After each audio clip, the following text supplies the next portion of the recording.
ontology as on top, as the relations of other things. Epistemology starts with the yeah. So like those words I always confuse and like switch over and stuff. But anyways, thank you everybody. So I'm trying to study. I've studied other texts, but I'm studying this one specifically. But let's get started. Let's understand what's going on. Let me try to remember. And that's another thing, like my brain, when I read something, I have to like, because I see myself when I go to other places and I talk about what I'm reading, I'm able to like reconnect with it. I don't understand what's wrong with me. My brain, you know what I mean? So here's what we're doing. On the other hand, the trade movement. So we're talking about white labor, black labor, and how like they're still not giving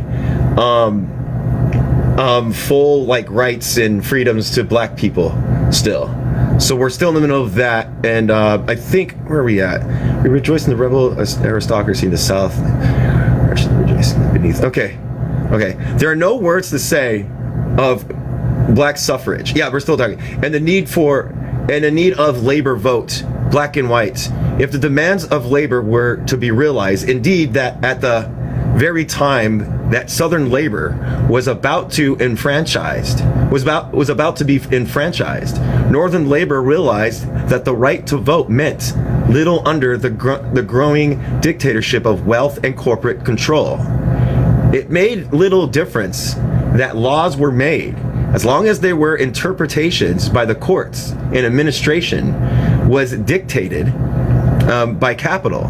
So basically capital dictates everything. That's where the United States is making that capital is more of a dictator role than anything. There was that little split after the Civil War, but again, the revolution, the counter-revolution is maintaining and consolidating and centralizing capital and making it stronger within these things.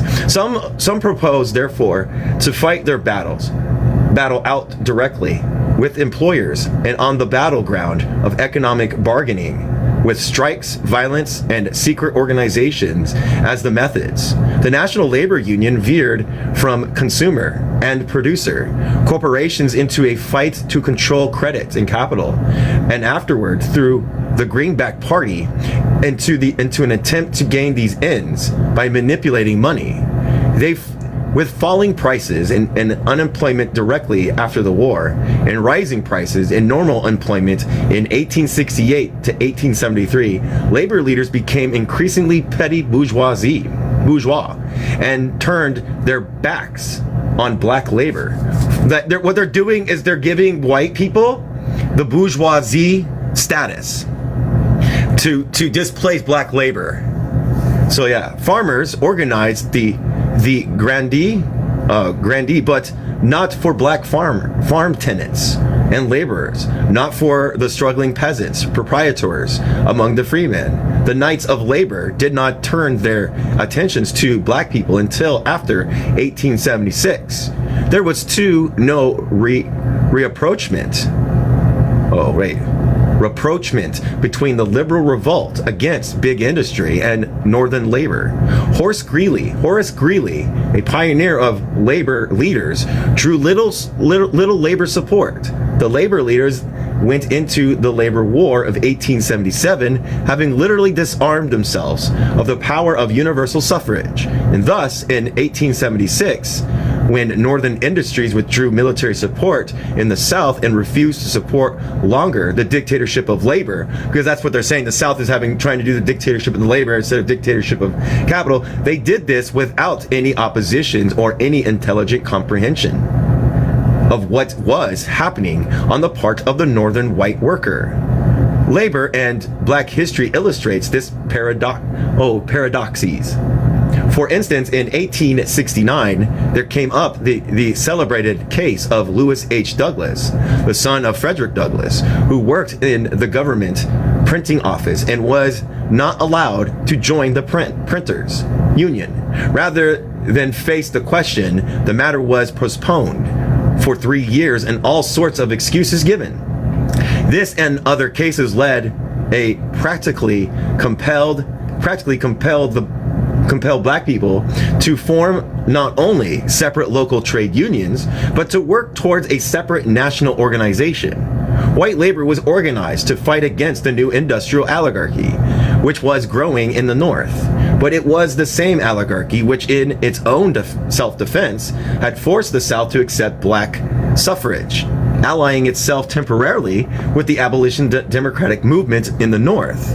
This placed the white and black labor movement in a singularly contradictory position. The alliance of the black labor movement with the Republican Party was simply the political side of an economic fact. The Republican Party had given black men the right to vote. Let's read that again. The Republican Party had given the black men the right to vote. This right to vote he was going to use to better his economic and social positions. To oppose the Republican Party was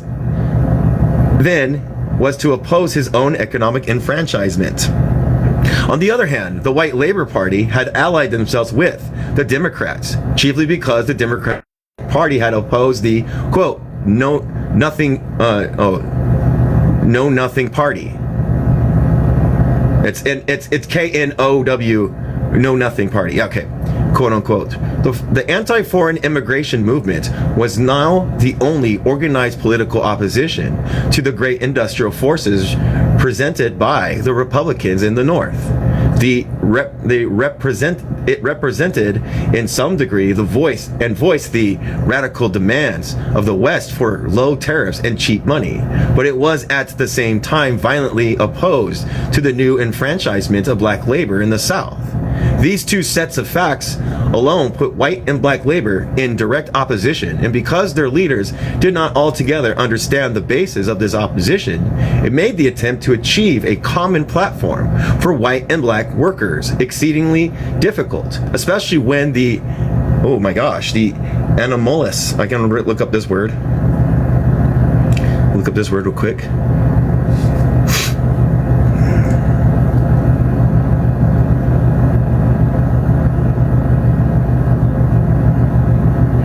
Look up this word. Well, let me say it. Anomalous. Anomalous. I know what anomalous. Anomalous position of the northern black worker was taken into account. Black leaders naturally resented the attack made by white labor organizations on the Republican Party, nor did they understand how far this new Southern labor government was dependent on Northern industrial reaction and capitalistic oligarchy. Northern labor was equally ignorant and did not dream that in the South the Republican Party was per excellence the party of labor. That's par excellence. Okay. This matter came to a crisis at the meeting of the National Labor Union in Cincinnati in 1870. The number of black people were present, including Isaac Myers, I think it's Joshua Wares, and Peter H. Clark. John M. Langston wanted to speak, but the labor leaders opposed him because he was a Republican politician. The motion to grant him the privilege to speak was lost by a vote of 29 to 23. There was excitement. Wares remarked that the Democrats had been allowed to speak and that he regarded the Republican Party as a friend of the workmen. Now remember, this is before the shift, right? Even though both parties are still racist as fuck, but they talk about a shift, and the Republicans, I don't know. I don't think that shift really matters because they both do the same shit anyways. I think it's just pedantic, honestly. Myers looted that Republicans aimed amid cries of approval and disapproval. Senator Pinchback, person of color leader of Louisiana, was also denied the privilege of the floor. Nevertheless, in the resolution adopted after much debate, it was said, quote, "The highest interest of our people of color citizens is with the workmen, who, like themselves, are the slaves of capital and politicians. The black people, especially the northern artisans, tried to keep in touch with the white labor movement. In September 1870, Sally Martin, a man of color, went as delegate of people of color workers to the World Labor Congress in Paris. In 1871, the International Workmen's Association, with its headquarters in London and under the influence of Karl Marx, began to organize labor in the United States on a large scale. And in the parade held in New York in 1871, black organization appeared. The international movement, however, took no real root in America.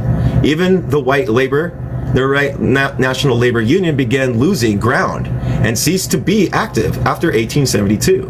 The main activity of the International was in the North. They seemed to have no dream that the place for its most successful rooting was the new political power of the Southern worker.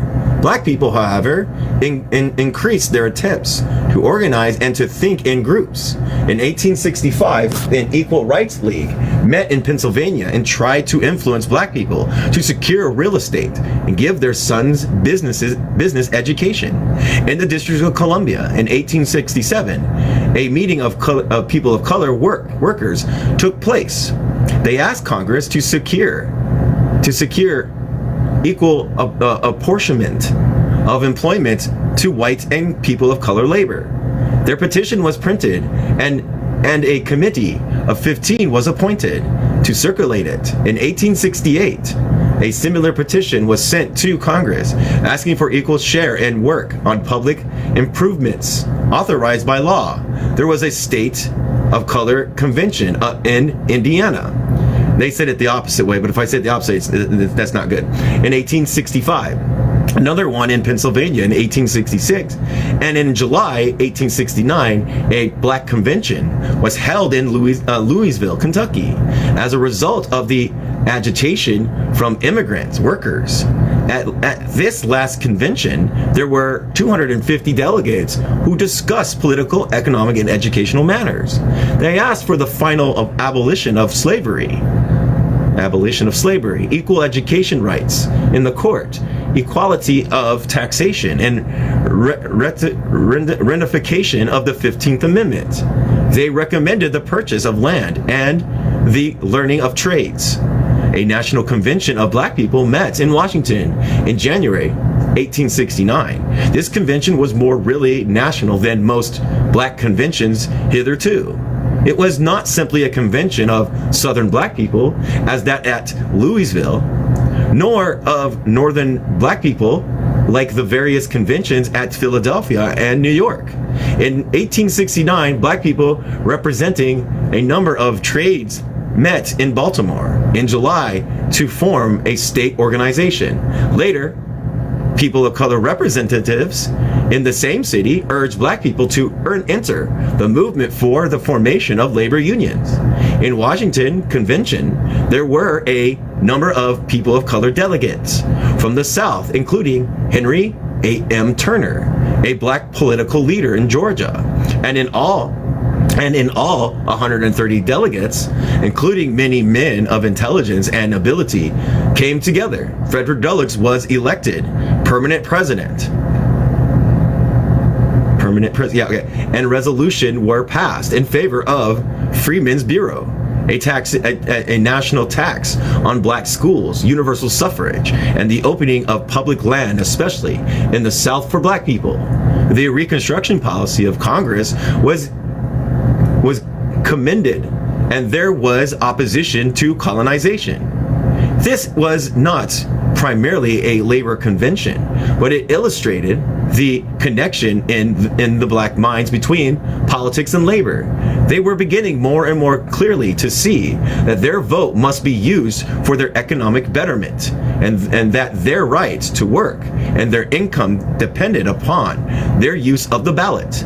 They were consequently groping for leadership in industry and voting, both within and without the race. In their conception of the ballot as the means of industrial emancipation, they were ahead of the Northern labor movement. But in their knowledge of the lurking dangers of the power of capital, they were far behind. This January convention was followed the same year by the National Black Labor Convention, sponsored by the Baltimore meeting, which assembled in Washington in December. This had been called by black artisans of the North and was again national in its membership. This National Labor Convention assembled in Union League Hall, Washington, December 1869. There were 159 delegates present, and Isaac Myers called the meeting to order. While the committees were at work, James H. Harris addressed the convention. He was an astute and courageous Reconstruction leader of North Carolina and saw politics and labor in clear alliance. He stated that several millions of men of color were looking to the convention with much interest, and that the South, having passed through the political Reconstruction, needed another Reconstruction in the affairs of the laboring classes. John M. Langston spoke to the treatment of black people in public places and at their work. He especially scored the Printers Union for its action towards Lewis H. Douglas. Remarks were made also by Richard Trevilick, and president of the White National Labor Convention, and A.M. Powell, the editor of Anti-Slavery Standards. The convention was permanently organized with James H. Harris of North Carolina as president. Committees were appointed on education, finance, business, platforms, and address, female labor, homesteads, travel, temperance, cooperative labor, bank savings, and agriculture. The platform of the convention covered the following subjects. Number 1, the dignity of labor. Number 2, the plea that harmony should prevail between labor and capital. 3, the desirability of the interchange of views between employers and employees. 4, temperance in liquor consumption. 5, education for educated labor as more productive and commands higher wages. 6, political liberty for all Americans. 7, the encouragement of industry. 8, the exclusion from the trades and workshops regarding as, quote, an insult to God, injury to us. 9, immigrant labor should be welcomed, but this is people from India. They used the C word. It's a bad word. Labor was an injury to all working classes. 10, because they used the word COOL with, you know what. 10, the establishment of cooperative workshops, buildings, and loan associations. 11, gratitude to the agency's interest in black education.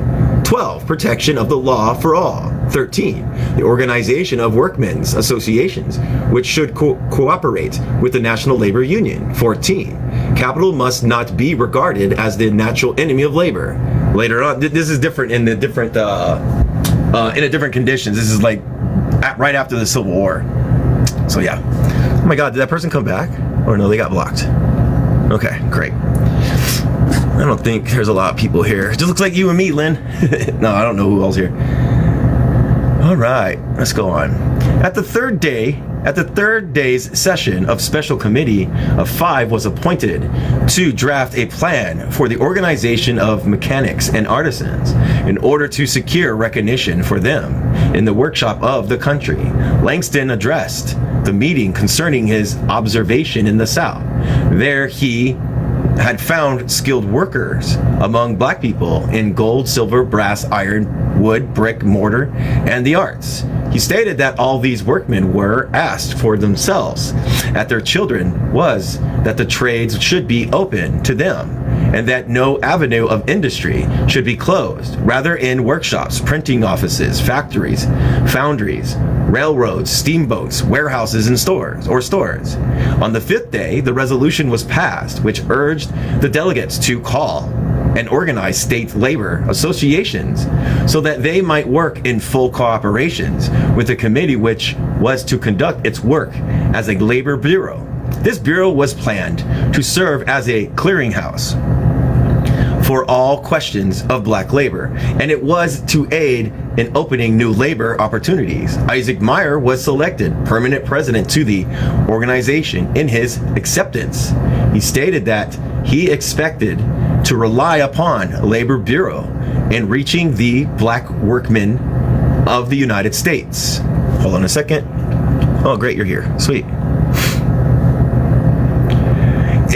Its interest It is interesting to know that these conventions was more representative of the larger groups than the first General Convention, and it deserves for this reason, as well as for its work, to be called the first organized national group of black laborers. You know how many times I've had to adjust people of color and black?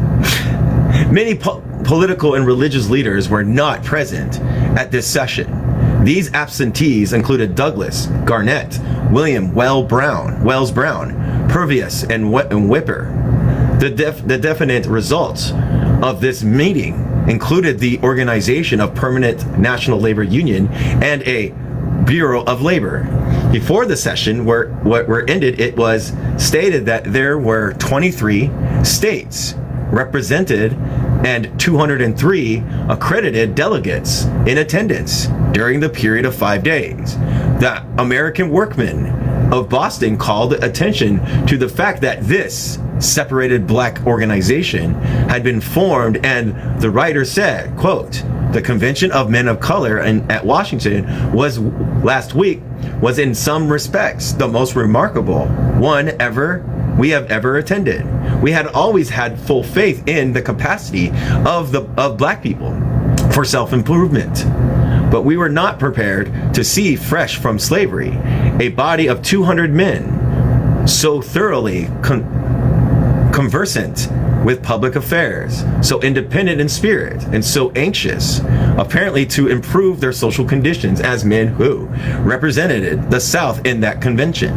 There were some white fraternal delegates present in Langston's attack, and Langston attacked them as emissaries of the Democratic Party. But Celia Martin replied and told the convention plainly that they could not afford to repel the sympathies of white friends of the labor cause, and that the interests of the laboring classes, white and black, on this continent were identical, or the presiding officers, the writer and the American working men say. And here we feel impelled to say that in all our experience in tumultuous public assemblies, we have never seen a presiding officer show more executive ability than Mr. Harris, and certainly he does not owe it to white blood. He is evidently a full-blooded black person, so far as color and features are any evidence of being so. His success was largely owing, we think, to the fact that he possessed the entire confidence of the convention, as well as the superior ability for the position. He is sorry that a separate union has been formed, but we are convinced that for the present, at least, they could not do better. It is useless to attempt to cover up the fact that there is still a wide gulf between the two races in this country, and for a time at least, they must each in their own way work out a solution of this labor problem, and at no very distant day they will become united and work in harmony together. And we who have never felt the iron as they have must be slow to condemn them, because they do not see, as we do, this labor movement. For ourselves, we should have felt better satisfied had they decided to join the great national movement now in progress, but fresh as they are from slavery, looking as they naturally do on the Republican Party as their deliverers from bondage, it is not strange that they should hesitate joining any other movement, although they did not distinctly recognize any party in their platform. Yet the sentiment was clearly Republican. In their speeches were any indications. Still strange as it may seem, parties were ignored in their platform, and this course was taken mainly through the influence and voice of the Southern delegates. The resolution of this body stressed education as one of the strongest safeguards of the Republic. of the Republic, advocated industrious habits and the learning of trades and professions, and declared. Here's what they declared. Hold on a second. Going back. Yeah, you're here. Okay. Here's what they got. That's the exclusion of men of color and apprentices from the right to labor in any department of industry or working shops in any of the states and interiors of the United States. But what is known as, quote, trade unions is an insult to God, injury to us, a disgrace of humanity, while we extend a free and welcome hand and a free immigration of labor of all nationalities. We emphatically deem important contact Indian labor, not indigenous, to be a positive injury to the working people of the United States, is but the system of slavery in a new form. And we appeal to Congress of the United States to rigidly enforce the Act of 1862 prohibiting that one word importations, and to enact such laws as will best protect free American labor against this or any similar form of slavery. They recommend the establishment of cooperative workshops, building, and loan associations. The purchase of land is a remedy against their exclusion from other workshops on account of color, as a means of furnishing employment, as well as a protection against the aggression of capital, and as the easiest and shortest method of enabling every man. Oh, hold on a second. Gotta do an appeal, like always. All right, I did an appeal. In the shortest method to enable every man to procure a homestead for his family, and to accomplish this end, we would particularly impress the greatest importance of the observance of diligence in business and the practice of rigid economy in our social and domestic arrangements. Resolved that we regard education as one of the greatest blessings that the human family enjoys, and that we earnestly appeal to our fellow citizens to allow our opportunity, not matter how limited and remote, to pass unimproved. That the thanks of people of color of this country is due to the Congress of the United States for the establishment and maintenance of Freedmen's Bureau, and the Major General Howard, Commissioner, Reverend J.W. Alvord, and John M. Langston, especially General Inspector, for their cooperative labors, and in the establishment of good government of hundreds of schools in the southern states, whereby thousands of men, women, and children have been and are now being taught the rudiments of an English education.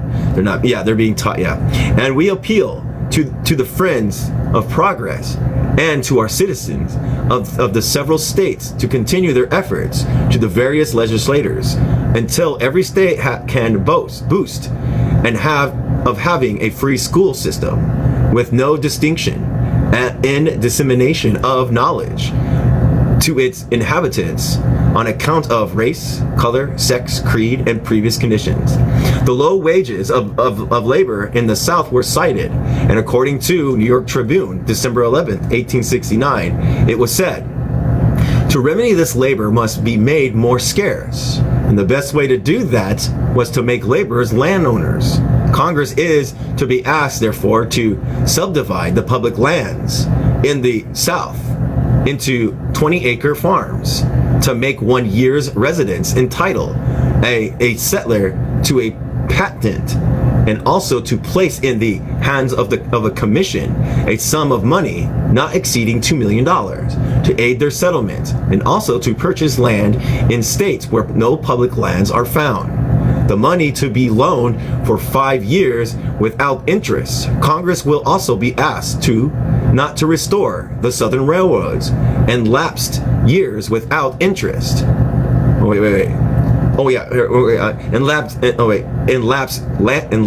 Lapsed land grants of 1856, and to acquire that Texas, prior to readmission to representation, shall put her public land under the operations of provision similar to the United States Homestead Law of 1866.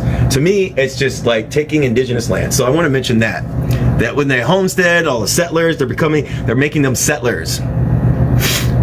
Now Downing, from the Committee on Capital and Labor, submitted the following. Our committee would simply refer to the unkind exchanging policy of the labor organization of white men who, while they make loud proclaims as to the injustice as they allege, to which they are subjected justified injustice so far as giving an example to do so many by excluding from their benches and their workshops worthy craftsmen and apprentices only because of their color.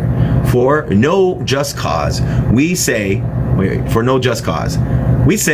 to such, so long as you persist therein, we cannot fellowship with you in your struggle, and look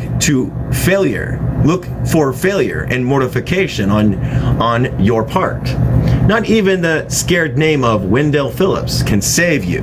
However much we revere him and cherish towards him not only profound respect but confidence and gratitude. In February 1870, the Bureau of Land issued an address to people of color, which stressed the need to organize black labor and said that the lack of organization was caused by low wages. And it stated the following purposes of People of Color National Labor Union. But they said color ED. And then they said National Labor Union and the Bureau of Labor. 1, to encourage and superintend the organization of labor, to bring about legislation. This is number 2, which would secure equality before the law of all and enforce the contracts of labor. Number 3, to secure funds from bankers and capitalists for aid in establishing cooperative associations. 4, to overcome the opposition of white mechanics who exclude workers from their union and shops. 5, to organize state labor conventions. 6, to organize where there were 7 or more mechanics, artisans, and laborers, and any particular branch of industry, separate labor associations, and to advertise their labor in the daily paper. 7, to encourage independent efforts in creating capital, buying tools, building houses, forging iron, making bricks. And 8, to own a homestead. An address signed by Isaac Myers, President, and G.T. Downing, Vice President. Local organizations were formed, meetings held, and a weekly paper, The New Era, was made the national organ. On February 21st, a plan was adopted to send an agent south to recognize black labor. Isaac Myers, President of the Union, was selected. He held a meeting in Norfolk, Virginia, urging the union of white and people of color workmen to do the same trade. Other labor meetings took place in 1870 in New York and the District of Columbia. The second annual meeting of the National Labor Union took place January 9th, 1871, with delegates from South and North. I did it opposite, North and South, including Alabama, Virginia, Texas, and North Carolina. Congress was petitioned for the national system of education with technical training. The conversation desired to see industries and factories because the South was confined to a few staples, which created ignorance and poverty among both whites and people of color laborers. And among the owning class feared that industry would help elevate the status of the laborers. The next annual meeting of the National Labor Union was called at Columbia, South Carolina, coincidental with the Southern Convention, which was a political gathering. Here there began to appear rivalry between the economic and political objects of black people. The New Era, NEU era national organ of the National Labor Union inquired into the real objects of this meeting.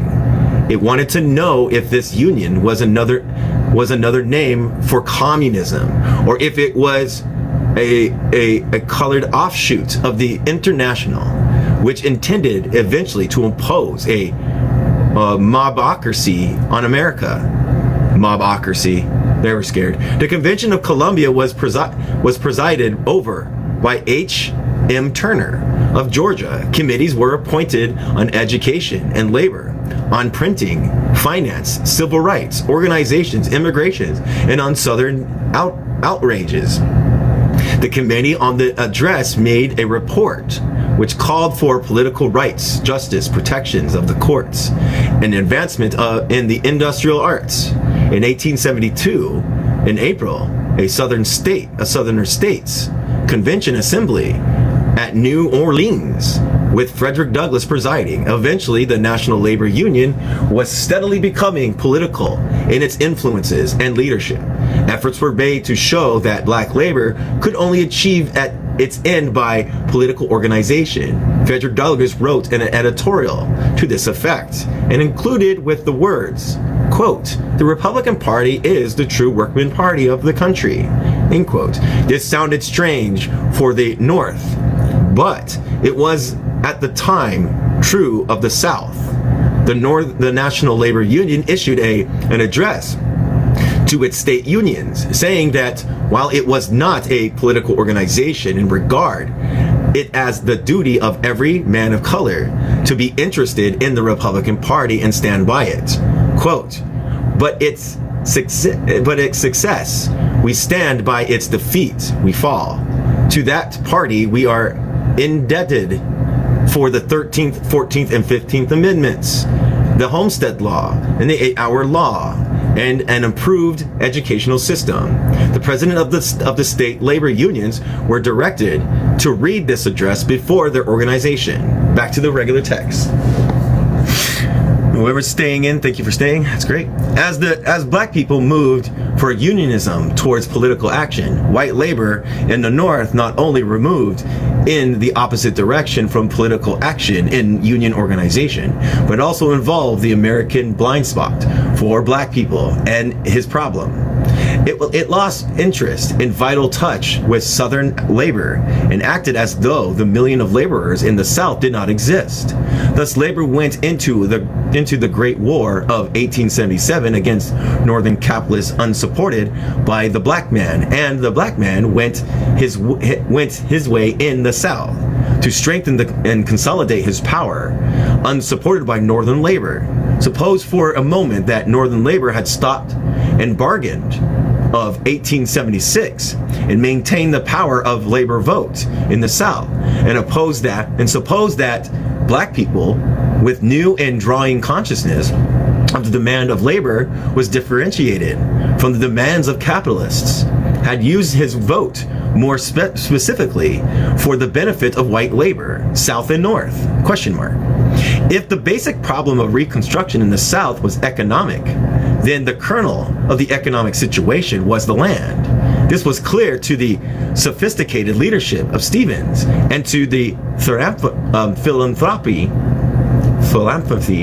of Sumner and Oliver Howard, but it was equally clear to the ignorant and inexperienced of the freed slaves. The Northern labor leaders and the mass of the North were slow in realizing that the center of the Southern labor problem was the land and not, as yet, industry. Here in the South, after the war, was a chance to keep the economic balance between farm and factory. And if it had been done, the result would have been fateful for the notion of and for the world. Black people unearling and instantly led the way. The main question to which black people returned again and again was the problem of owning land. It was ridiculed as unreasonable and unjust to the impoverished landholders of the South, and as a part of the desire for revenge which the North had, but in essence it was nothing of the sort. Again and again, cruelty, but logically, the black people expressed their right to the land and the deep importance of this right. And as usual here, the government played fast and loose because it had two irreconcilable ideas in the mind. Thaddeus Stevens and Charles Sumner were perfectly clear. Black people must have land furnished them either for the nominal sum or as a gift, and this land should be furnished by the government and paid for either out of taxation, or as Stevens repeatedly insisted, as the indemnity placed on the South for Civil War. Moreover, for 250 years, black people had worked on this land, and by every analogy in history, when they were emancipated, the land ought to have belonged in large part to the workers. On the other hand, to the organized industry of the North, capital in machines or land was scarce. Sacred, sorry. They did not wish to appear to punish the South by taking any more of its already partly confiscated capital. They did not want to seek to set an example of confiscation before the nation, victimized by monopoly, and they were bitterly opposed to giving capital to workers or redistributing wealth by public taxation. The result was that the nation moved backwards and forward according as to one or the other idea gained the upper hand. Sir George Campbell said, "All that is now wanted to make black people a fixed and conservative element in the American society is to give him encouragement to and facilitate for making himself by his own exertion a small landowner, to do in fact for him what we have sought to do for the Irish farmer. Land in America is so much cheaper. Well, I wonder why. And more abundant. I wonder why that too. If it would be indefinitely easier to infect the same object there, I would by no means seek to withdraw the whole population from hired labor. On the contrary, black people in many respects is so much at his best in that function that I should take to a large class of laborers remaining, but I am at the same time confident that it would be a very great benefit and stability of the country if a large number should acquire thrift and independent positions as land-owning American citizens. Most writers and speakers thought of the land problem as far as the black person was concerned as an incidental thing. It was something that, quote, would come, end quote. On the other hand, the former slaveholders knew that the land was the key to the situation, and they tried desperately to center their thoughts on labor rather than on land ownership. Quote, one universal opinion is that they shall not be allowed to acquire or hold land. I have heard that expressed from the first. They say that unless black people work for them, they shall not work at all. They already have worked for it through slavery. The freed slaves were desperately poor, and the poor whites had always been poor except insofar as they were prisoners of the planters. How could industry be set going again?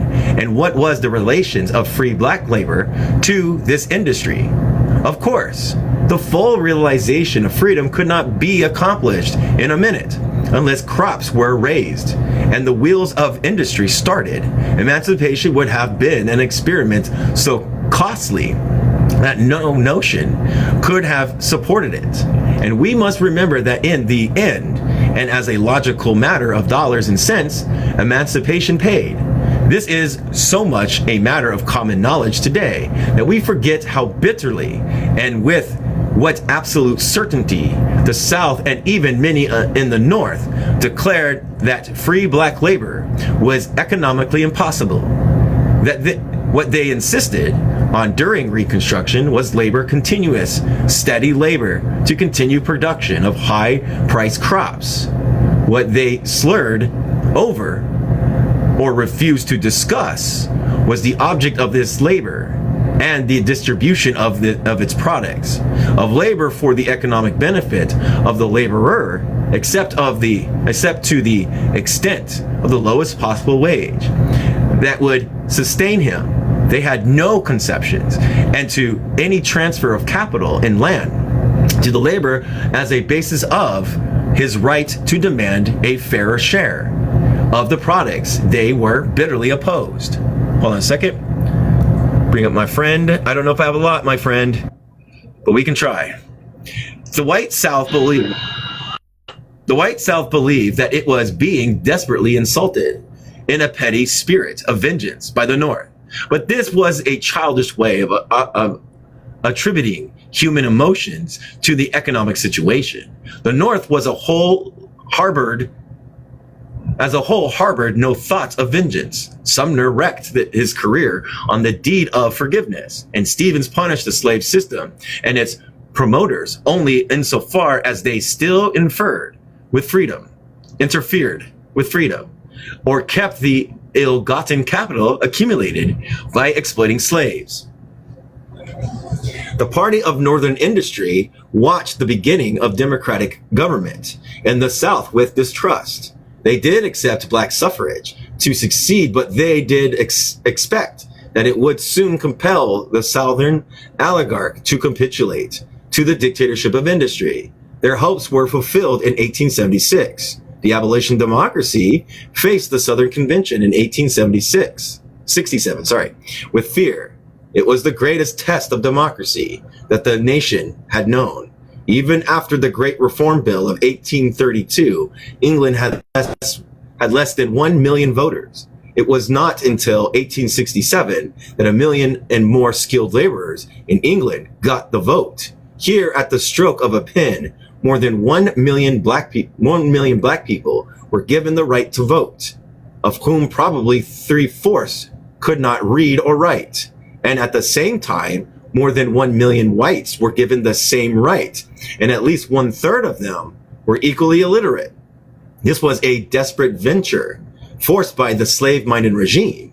It had refused to grant complete physical freedom to black workers. It refused them education and access to land, and insisted on dominant political power based on the number of these same serfs. Under these circumstances, the experiment had been made. For to surrender now was to have sacrificed blood and billions of dollars in vain. But it was the American blind spot that made the experiment all the more difficult, and to the South incomprehensible. For several generations, the South had been taught to look upon black people as a thing apart. He was different from other human beings. The system of slave labor under which he employed was radically different from all other systems of labor. There could be no comparison between labor problems in the South and in the North, between black people and white laborers.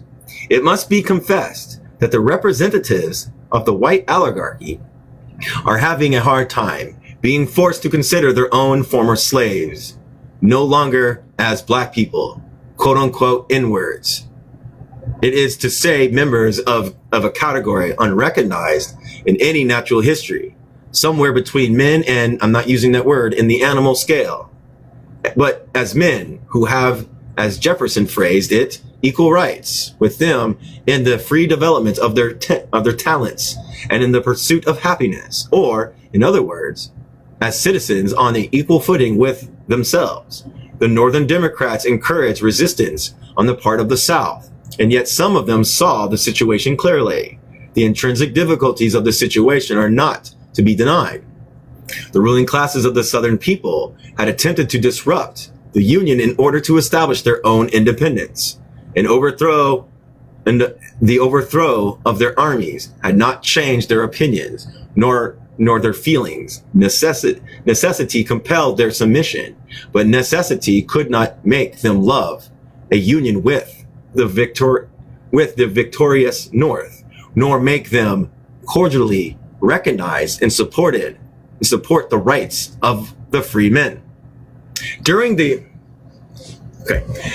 winter and spring of 1867 and 68, in accordance with legislations of Congress, Southern conventions met and adopted new constitutions. These constitutions provide an equal civil rights, establish universal suffrage, and disenfranchised disloyal whites.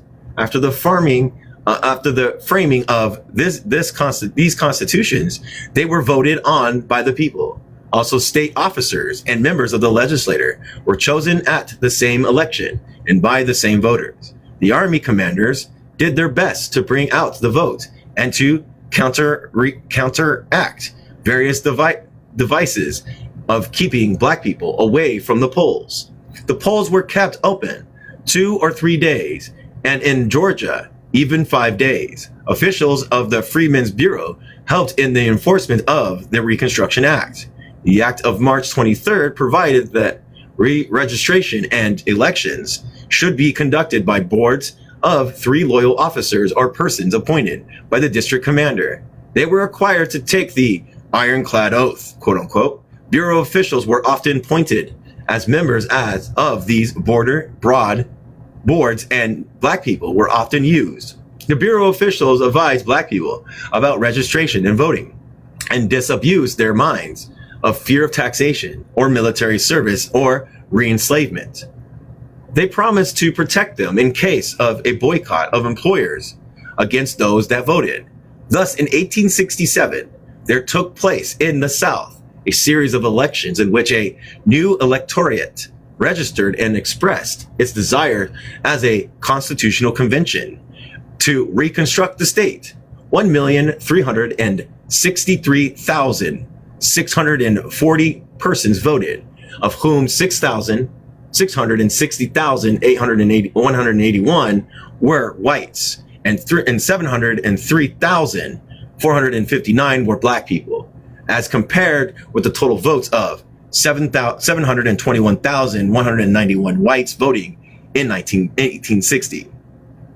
At first, the planters thought to defeat Reconstruction by refusing to vote and thus making the whole experiment a failure at the very start. Many leading whites, small in total numbers, but large in influence and in former wealth and power, were disenfranchised, perhaps 200,000 in all.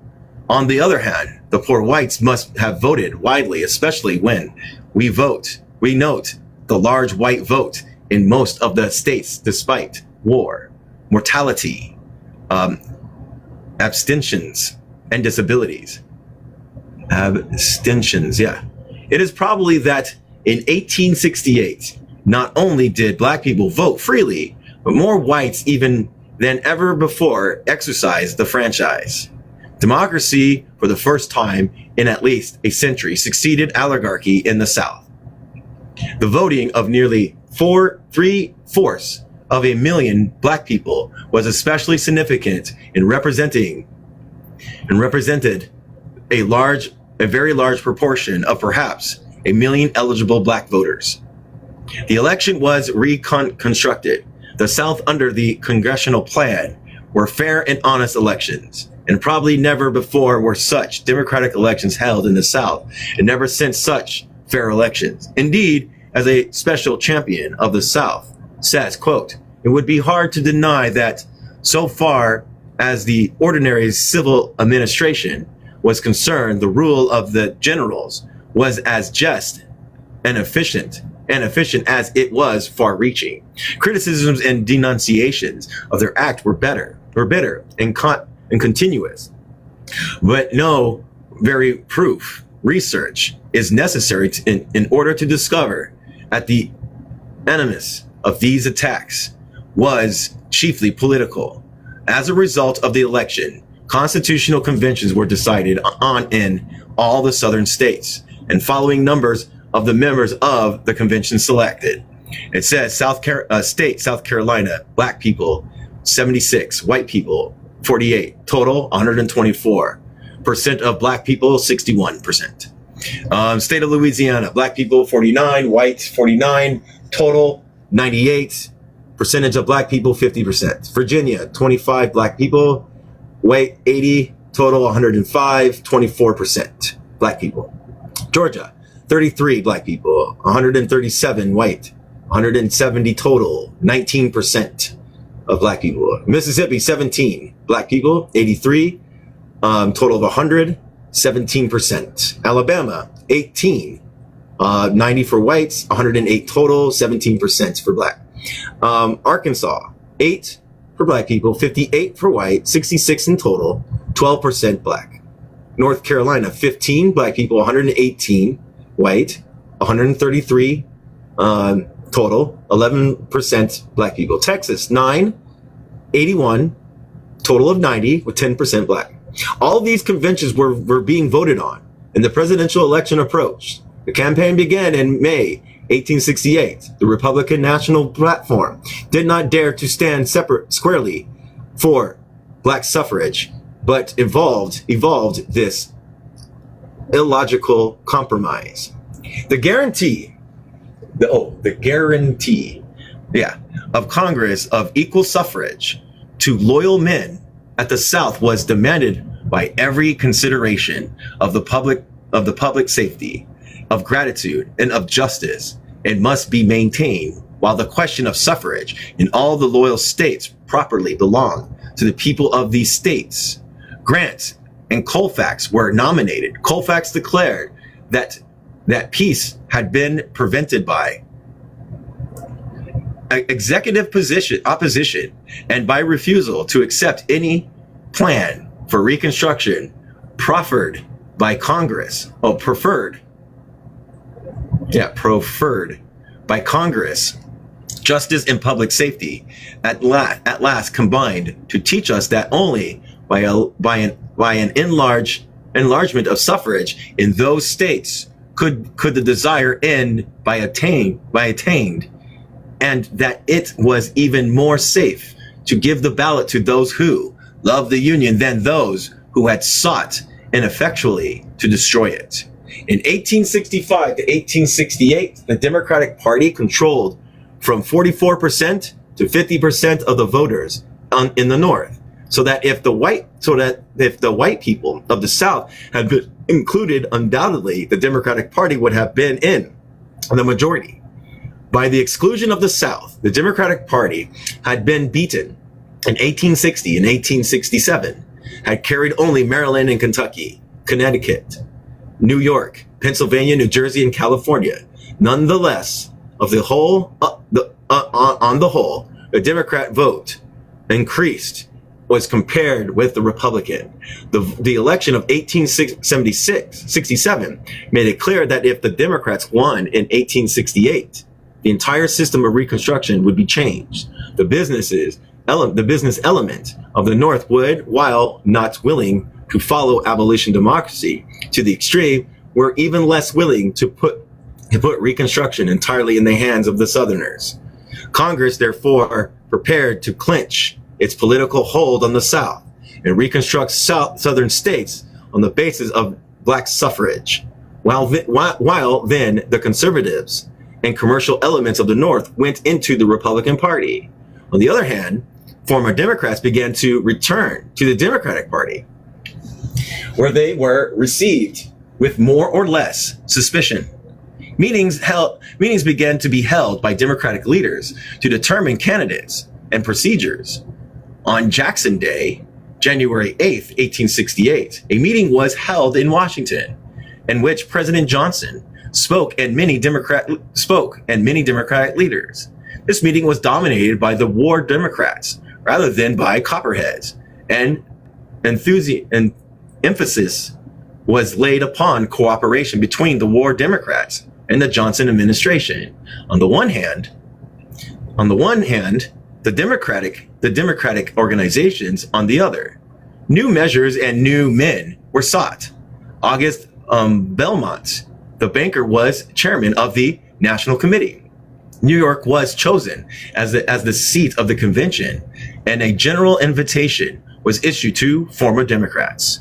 The New York Herald enumerated the elements of the new democracy: merchants who opposed the protective tariffs, the unemployed, the foreign-born, the Catholics, the women opposed to black suffrage, the proponents of military control in the South. Many papers warned the pro-Southern elements in the Democratic Party not to oppose the loyal sentiment in the nation. The Springfield Republicans, July 1st, mentioned the more unintelligent causes, aimless hatred of black people in the Democratic Party.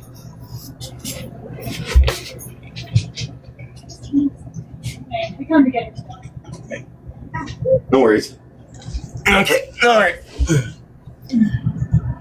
where am I at? In the Democratic Party to not oppose the loyal sentiment and the, okay, yeah, right there. Okay.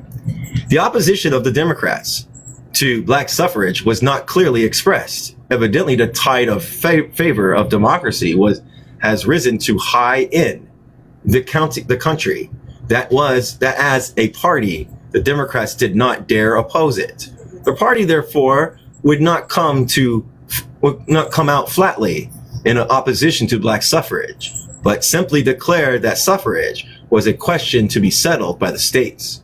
22 states Democrat convention were held in 1868.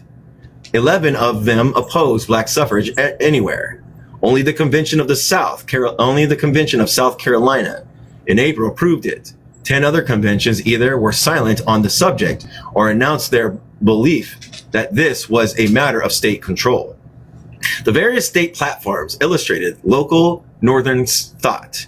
California Democrats declared that they, quote, now and always confide in the intelligence, patriotism, and discriminating justice of the white people of the country to administer control their government without the aid of either black or Chinese people, Asian people.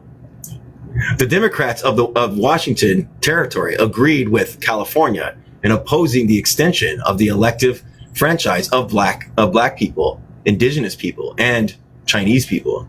The whole Democrats declared that the attempt to regulate suffrage in Ohio was subversive of the federal Constitution. The Democrats of Pennsylvania were opposed to conferring upon black people the right to vote. Most of the Republican convention approved the 15th Amendment, and minority report of the Virginian conservatives called for black-white control and said, we call upon white men, whether native or adopted citizens, to vote down the Constitution and thereby save themselves of their prosperity from black suffrage, black office holding, and its legitimate consequences of black social equality. This was a time of change of political allegiance. The Johnson movement collapsed. Conservative Republicans like Fessenden and Trimble united with the Republicans. Stewart, McCulloch, and Wells, former supporters of Lincoln, stood staunchly by President Johnson. Other Republicans like the Blairs, Doolittle, and Chase drifted towards the Democrats. But the Democratic Party, by its action during the campaign, repelled many of the conservatives on the account of its attitude on money and its radical attitude on Reconstruction. State and local elections in the spring of 1868 encouraged the Democrats. The Republicans' vote was reduced in New Hampshire and Michigan. Black suffrage was defeated by a vote of 10,000 to 71,000. And the Democrats triumphed in Connecticut. But before the war, Salmon P. Chase was a prominent abolitionist, and after the war, a radical Republican. He advocated black suffrage, and in May 1865 made a trip to the South to investigate the position of black people. In Charleston, he spoke to black people and urged them to deserve the suffrage, even if they did not get it. On the other hand, Chase did not like the military government of the South and favored states' rights as against the increased power of federal government. He said once, quote, while we freed black people, we enslaved ourselves, end quote. Becoming Chief Justice, he presided at Johnson's impeachment and favored Johnson's possible on the account of his dislike of Benjamin F. Wade of Ohio. Wade would have become president if Johnson had not been impeached. Chase's daughter, Kate, was said to have made some fiery declarations at, quote, the idea of that horrid Ben Wade being put over my father, end quote. For this stand in this trial, he was particularly read out of the Republican Party and became a formidable candidate for the Democratic nomination. The Chase supporters had headquarters in New York, and his daughter was there in person. It was suggested that Chase would declare Reconstruction acts unconstitutional, quote, as the Supreme Court would probably decide, end quote. This statement, of course, Chase would not make, and he had to warn his daughter against two great activities. A small group of some 20 black people assisted the Chase movement and argued that Chase would carry many Southern black voters. After a long deadlock, Seymour of New York, the former Copperhead governor of draft riot fame, was nominated chiefly because he failed to swing his followers to Chase as he had promised. They're doing great. The platform of the convention recognized slavery as a succession as closed questions.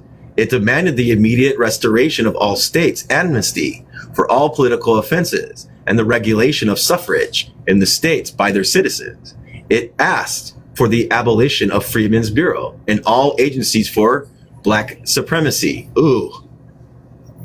It was that the Republicans, instead of restoring the Union, had dissolved it, subjecting it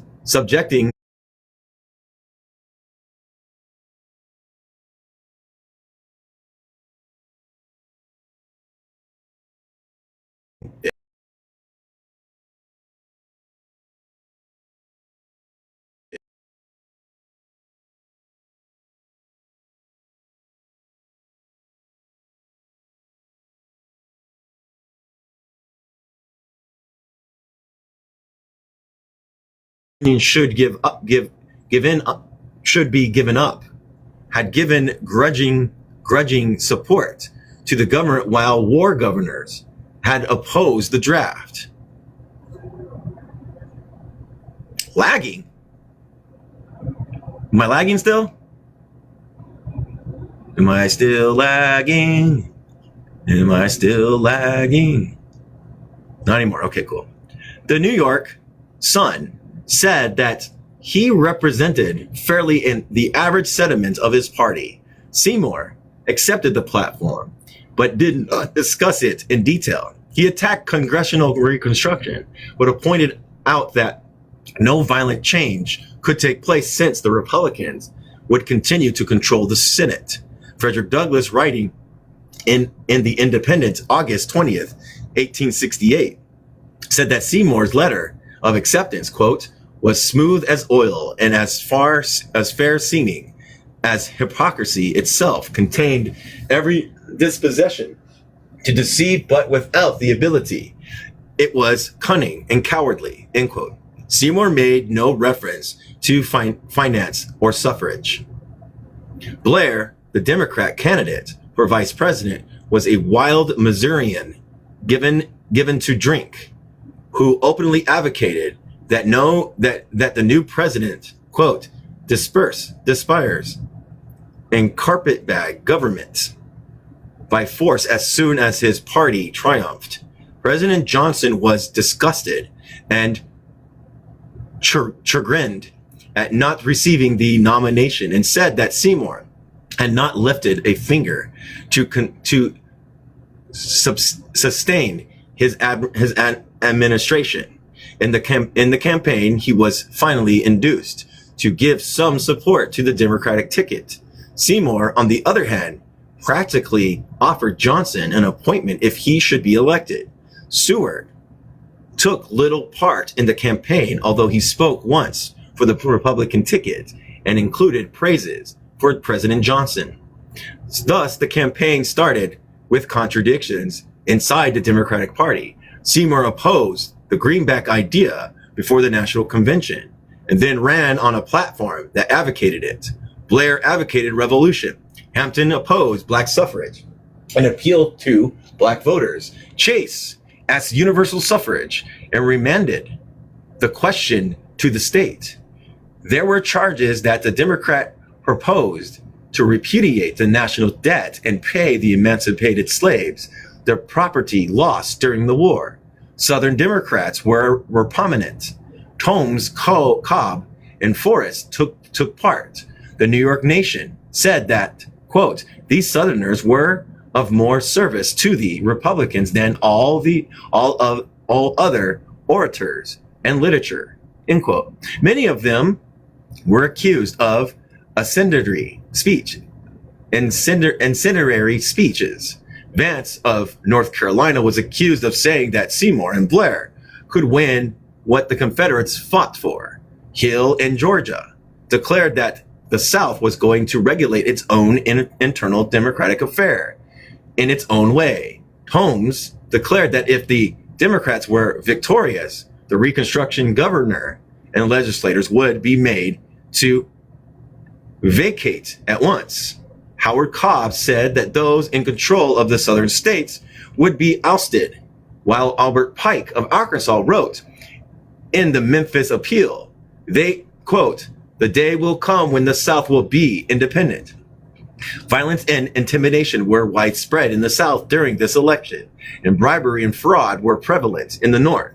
In Philadelphia, the Supreme Court justice issued over 5,000 naturalization papers within 2 weeks. The Nation, November 12th, charged that Georgia and Louisiana were carried by, quote, organized assassinations, and New Jersey and New York by fraud, end quote. The Democrat majority of 165 in Oregon was due. It was said to voters brought in from neighboring states. Late in October. See, they do the same thing. They did this back then. They still do this now. Late in October, there was a movement to get Seymour to withdraw and substitute Chase or Johnson. The New York World led the movement, but nothing came of it. Grant was elected by 114 electoral votes to 80 for Seymour, and 3,012,833 to 2,703,249 popular votes. Thus, Grant received 52.71%. Seymour carried Delaware, Georgia, Kentucky, Louisiana, Maryland, New Jersey, New York, and Oregon. Virginia, Mississippi, and Texas did not vote. During this campaign, black suffrage was defeated in Missouri by 74,053 to 55,236. In Minnesota, it was carried. In Nevada, it was carried by the Republican legislators. At Christmas 1868, President Johnson proclaimed general amnesty, pardoning every person engaged directly or indirectly in the rebellion. His last presidential message was an interesting and rather curious argument. He declared, in effect, that the dictatorship of labor attempted in the South under the Reconstruction Act had led to corruption and bloodshed and, therefore, prevented the rise of industry in the South, which was the real solution of the race problem. He believed that the bondholders had already received a large amount larger than the principal which they owed, and that hereafter, the interest paid should be appealed to the reduction of that principal. Johnson thus illustrated, again, the way in which the color problem became a blind spot of American politics, of American political and social development, and made logical arguments almost impossible. The only power to curtail the rising empire of finance in the United States was industrial democracy, votes and intelligence in the hands of the laboring class, black and white, North and South. The chief act of the third session of the 40th Congress was the 15th Amendment. Early in 1867, 2 amendments on the suffrage were introduced, on which prohibited any person of color distinction, and the other required $250 property qualification or an additional tax. The victory of the Republican Party in 1868 made the passage of the 15th Amendment paramount. In 1868, 11 amendments were introduced to extend the right of suffrage to the freemen. And these amendments, 7 were presented in the House and 4 in the Senate. All except 1 were referred to the Committee of Judiciary in each House. The House Committee on the judiciary reported June 11th, 1869, a proposed 15th Amendment. This caused long debates in the House, and many proposed modification. Among the proposition was that no educational attainment or possession of property should be made the test of any citizen's right to vote. The resolution proposed by the committee with the minor change was passed by the House by a vote of 150 to 42, January 30th, 1869. Meantime, the Senate had been discussing a similar proposition, and many modifications had been proposed. January 30th, on reception of the House amendment, the Senate discussed it. 8 other amendments were offered, and some 15 substitutes proposition. Finally, a substitution suggested by Wilson was adopted by the vote of 31 to 27. It read, "No discrimination shall be made in any state among the citizens of the United States in the exercise of the elective franchise or in the right to hold office in any state on account of race, color, nativity, property, education, or religious creed." This was amended. Hold on, let me make sure. Can everybody remember 427? Whoever's here. Oh, come on. 427. Let's put a bookmark. Okay, just gonna look ahead. 427. Oh, okay. Well, this might be okay. We might be ending early. What did I say? 427? Yeah, okay, 427. This amendment so as to ensure Congress power to direct the manner in which the election should be conducted. And thus, the Senate agreed to the House proposition with the amendments. The House refused to concur. The Senate declined to recede, and the measure failed. Thereupon, February 17th, 1869, the Senate resumed consideration of its own resolution, and 11 amendments were proposed and rejected. Finally, the 15th Amendment was passed, 35 to 11, in its present form, except that the words, quote, "to hold office" were added after, quote, "the right to vote." February 20th, the House considered this proposal, and there were 5 attempts to amend it, in which one was successful and added nativity, property, and creed to the other qualifications, and then passed the House 140 to 37. The Senate rejected the House amendment and asked for conference. Finally, the present Fifth Amendment was agreed upon, and it passed in the House 145 to 44, and in the Senate 39 to 13. It was thus recommended to the state February 26, 1869. Some Americans think and say that the nation freed the black slave and gave him a vote, and that, unable to use it intelligently, he lost it. That is not so. To win the war, America freed the slaves and armed him, and the threat to arm the mass of black workers of the Confederacy stopped the war. Nor does this fact for a moment deny that some prophets and martyrs demanded first and last the abolition of slavery as a sole object of the war, and at any cost of life and wealth. So to some Americans demanded not simply physical freedom but votes, land, and education for black people, not only in order to encompass the economic emancipation of labor, but also as the only fulfillment of American democratic ideals. But most Americans use the black person to defend their own economic interest and refusing him adequate land and real education. Interests were safe. Nor does this for a moment deny that unselfish and far-seeing Americans, poor as well as rich, by supplying public schools when black people demanded them and establishing higher schools to train teachers, save black people from being entirely enslaved or exterminated in an unequal and cowardly renewal of war. Here's a poem by James Jeffrey Roach. I think it's a poem. We are the hewers and delvers who toil for another gain, the common clods and the ramble stunted of borrowed and brain. What do we want? The gleaners of the harvest we have reaped. What do we want? The neuters of the honey we have heaped. What matter if king or consul or president holds the reign?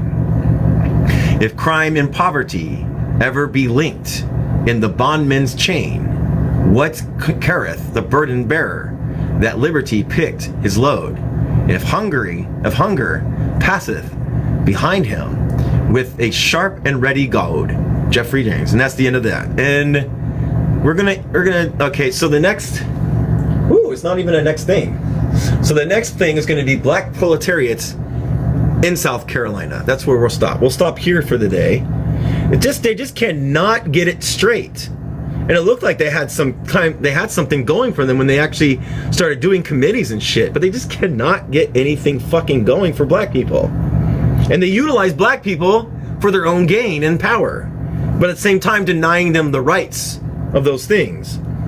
Goes to prove that capitalism does not want people to have any equal rights or emancipation. All right, so 4:30 is where we end. Wow, we read a lot.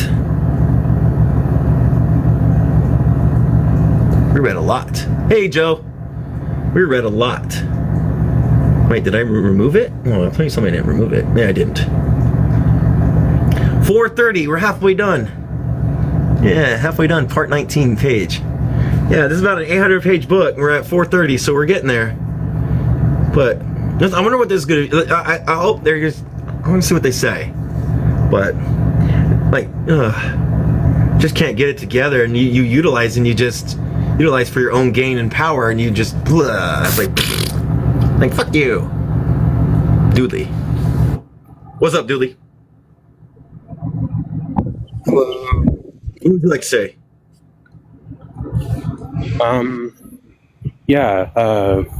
I agree with you that it's just again and again that it's just shit being taken advantage of rather than like an actual joining of people to fight against oppression.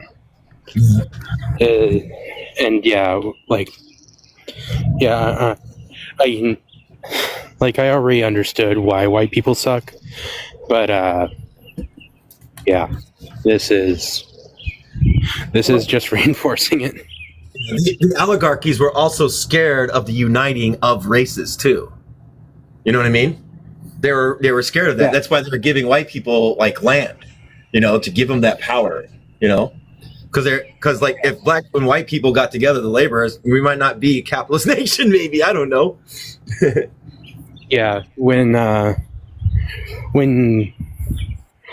people start seeing the illusions as illusions instead of as facts, that's when people start actually it's when they start actually realizing what needs to be done.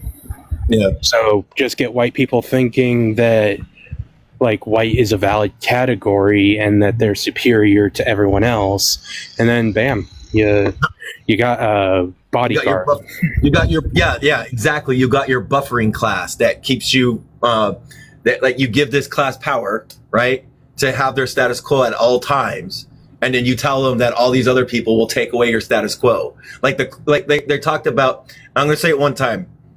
Coolies is a slur for people from India, I think, or people from Asia, at least, right? So they brought in other people from other countries to displace that too, on purpose. So yeah, it's just, yeah. The United States might be definitely formed if like this didn't happen, but this happened, and stuff. Yeah. And I'd like to say too, like, I want to mention they were taking land away too, settling. Go ahead. Oh, yeah, no. And, like, sure, people can say, like, it's not just the identity of white, but white is a pretty fucking big identity that makes it to where people are bodyguards. But, yeah, like, people that don't go against the status quo are just being the bodyguards of... Capital. They're just being the bodyguards of capital, yeah.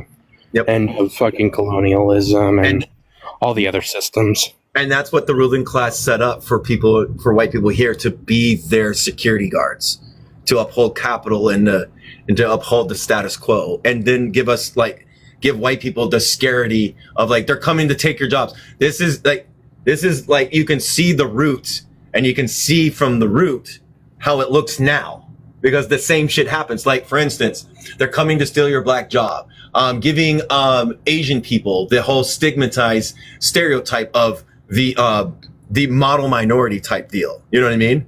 To keep white people in power and to keep like ethnicities, non-white people, like engaged in like conflict with each other. You know what I mean? Yeah. Getting marginalized communities to fight with each other over who has the monopoly on suffering. Yes, exactly. So us white people are like part of the surveillance state. You know what I mean? Because white people, when they see like a black person coming in their neighborhood, what happens? Usually all the time. You know what I mean? Yeah, usually all the time. Works 70% of the time, all the time. Like 95% maybe. I'm sorry, it just reminded me of that scene. Yeah, but like we are rooted in this because when we look at the history and where all these come from, you can see it, especially in this book, where all that comes from. Du Bois points it out. And it makes sense because now it's like, when I'm reading this stuff, I'm like, they're doing this now. They do this still. They still do this. We're still doing it. You know what I mean? So it's just like reaffirming that it's important to look at history of the conditions that you're under and how these conditions arise and where they came from. And that's the whole important part of historical materialism, you know, is to understand those things, you know, because he's utilizing the labor situation to also bring to the fact that even I feel like that even within the material base, which is the economic base, there is racial disparity within those classes with each other. They engage in racial disparity, you know, like saying that black people are going to take your jobs, and you know, like the whole like black people are usually like the first to be fired and the last to be hired, and the last to also be considered for management roles. You know what I mean? Yeah, the societal controls are heavily implanted into those that are the lower classes. Yeah. Keep them in line. Yeah. I shouldn't say them because we are also the same class. Yeah, we are. To keep us in line. Yep. I'm not going to other myself. Yep. And it sounds like that they give like white business owners the petite bourgeoisie status too. You know what I mean? The petite bourgeoisie status, because everybody's like, you could just start a business because the state wants to give white people that petite bourgeoisie status and to deproletarianize them while being still succumbed and underfoot of the bureaucratic capitalist and the imperialist capitalist still. You know what I mean? So, yeah. But anyways, do you have anything else before I close out? Much love. Take care. Yeah, thank you for coming up and talking. I appreciate it. It helped. Yeah, sure thing. I was actually able to talk this time. It's nice to be able to actually come up. Yeah. But thank you again. Much love. Take care.